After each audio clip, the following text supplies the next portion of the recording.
Everyone, welcome back to our new video. आज का जो वीडियो है इसमें हम फॉरेंसिक सीरोलॉजी से रिलेटेड नेक्स्ट पार्ट देखने वाले हैं, जिसमें हम कलेक्शन देखेंगे। बाकी के जितने भी बायोलॉजिकल फ्लूइड थे, ब्लड का हम देख चुके थे, तो देख लेते हैं आगे क्या है।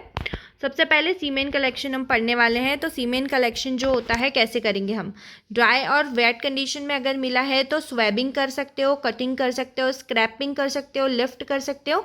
ये सारी मेथड जो मैं ब्लड में तुमको बता चुकी हूँ, ये सारी मेथड यहाँ पे यूज़ कर सकते हो।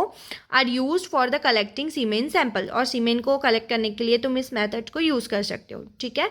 नेक्स्ट है कॉन्डम। कॉन्डम में अगर तुमको सीमेन मिल रहा है, securing the condom with the tie, उसको अच्छे से टाई करके सिक्योर करोगे। Place in a container, container में प्लेस करोगे। इन द रेफ्रिजरेटर, और रेफ्रिजरेट करोगे ताकि ये क्या नहीं हो, मतलब डैमेज ना हो इसमें। ठीक है। Submitting in the laboratory as soon as possible. Clear, समझ में आया। आगे देखो, विक्टिम सेक्सुअल असॉल्ट किट। हम यहाँ पे विक्टिम सेक्सुअल असॉल्ट किट का यूज़ कर सकते हैं। Standardized kit to collect biological evidence from the body of a victim include swab, microscope slide and envelope. इसमें बहुत सारी चीज़ें होती हैं, जिसमें स्वैब्स होते हैं, माइक्रोस्कोपिक स्लाइड्स होती हैं, एनवलप्स होते हैं, तो इसलिए इसका भी हम यूज़ कर सकते हैं सीमेन कलेक्शन करने में। ठीक है। नेक्स्ट है सस्पेक्ट स्टैंडर्ड किट। तो सस्पेक्ट स्टैंडर्ड किट जो होती है वो ऐसी किट होती है जो कि जिसमें हम बायोलॉजिकल एविडेंसेस जो हैं उसे भी अच्छे से कलेक्ट कर सकते हैं, बॉडी जो सस्पेक्ट की बॉडी है उसके ऊपर से। ठीक है। Including a sweeping, microscopic slide and the envelope. ठीक है। तो ये दो किट होती है बेसिकली यहाँ पे। तो इन दोनों किटों के नाम अच्छे से ध्यान में रखना। ये हम यूज़ करते हैं जो अपने सैंपल्स है बायोलॉजिकल एविडेंसेस उसको कलेक्ट करने के लिए। ठीक है। नेक्स्ट है विक्टिम्स वजाइनल फ्लूइड कलेक्शन। तो विक्टिम का वजाइनल फ्लूइड कलेक्ट करने के लिए क्या करोगे, swabbing method, scraping methods use कर सकते हो। ठीक है। Collect of the suspected pubic areas और फिंगर्स, फिंगर से या प्यूबिक एरिया से इसको क्या कर सकते हो, तुम कलेक्ट कर सकते हो। ठीक है। तो ये तुम्हारा सीमेन कलेक्शन हो गया। नेक्स्ट देखते हैं हम सलाइवा कलेक्शन। ठीक है। तो सलाइवा कलेक्ट करने के लिए क्या करोगे, कलेक्ट ड्राई और वेट सलाइवा। जो ड्राई सलाइवा है वो भी तुम्हें मिल सकता है क्राइम सीन पर। ठीक है।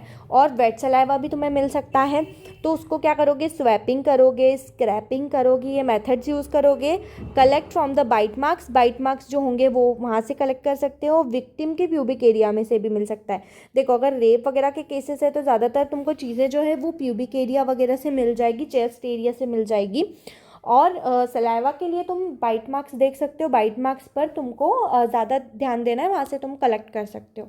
ठीक है। आगे देखो, where the inside of the chicks के inside and using a to swap rotating them during the collect allow swap to air dry. ठीक है। तो ये तुम करोगे। देन फिर रेफरेंस सलाइवा भी तुमको लेना है।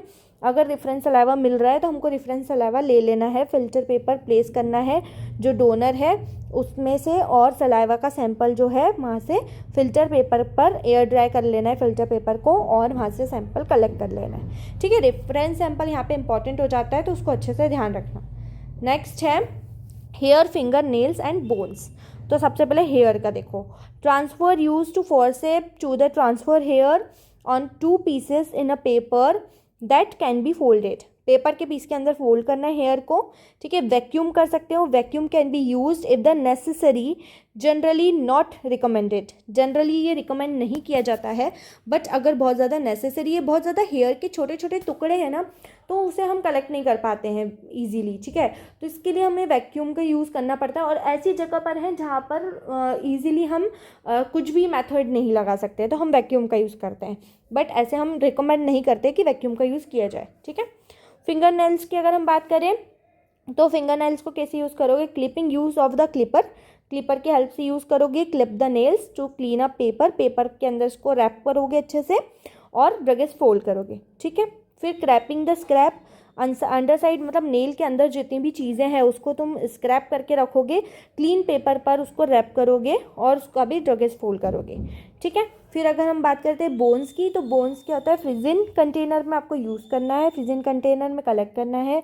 ब्लड अगर अवेलेबल नहीं है तो collect bone with the bone marrow if available, अगर बोन मेरो अवेलेबल है तो उसको बोन मेरो के साथ में अवेलेबल रखना है हमें। रिब एंड वर्टिब्रेट जो है वो prefer place specimen in a container and freeze if wet, अगर वो वेट है रिब्स और वर्टिब्राe वगैरह तो उसको फ्रीज कर देना है, ठीक है, फ्रीज़र में रखना है। क्लियर हुआ यहाँ तक के? ओके, नेक्स्ट देख लो, लास्ट है टिथ एंड टिश्यूज़। तो टिथ और टिश्यूज़ ऑर्गन को कैसे कलेक्ट करोगी? पहले टिथ अगर मिला है तो टिथ को अगर डेंटल पल्प से मिला है तो उसे कंटेनर में अच्छे से स्टोर करके रखना, क्योंकि वहाँ पल्प से तुम्हें ब्लड सैंपल मिल सकता है, ब्लड सैंपल से तुम डीएनए एनालिसिस भी कर सकते हो अच्छे से, ठीक है। नेक्स्ट अगर बात करें टिश्यूज़ की और ऑर्गन्स की, तो अगर ब्लड अगर अवेलेबल नहीं है, reason in container and the place specimen in a container and freeze, तो फ्रीज़र में उसको रख करके फ्रीज कर देना है तुमको टिश्यू या ऑर्गन को। आया यहाँ तक समझ में? तो हमारा जो कलेक्शन था बायोलॉजिकल एविडेंसेस का वो यहाँ पे ख़त्म होता है। ओके, आई होप आप लोगों को वीडियोस अच्छे लग रहे होंगे। अगर अच्छे लग रहे हो तो प्लीज़ प्लीज़ अपने फ्रेंड्स के साथ में ज़रूर से शेयर कर दीजिएगा, लाइक कर दीजिएगा, चैनल को सब्सक्राइब कर लीजिएगा। Thank you, thanks for watching.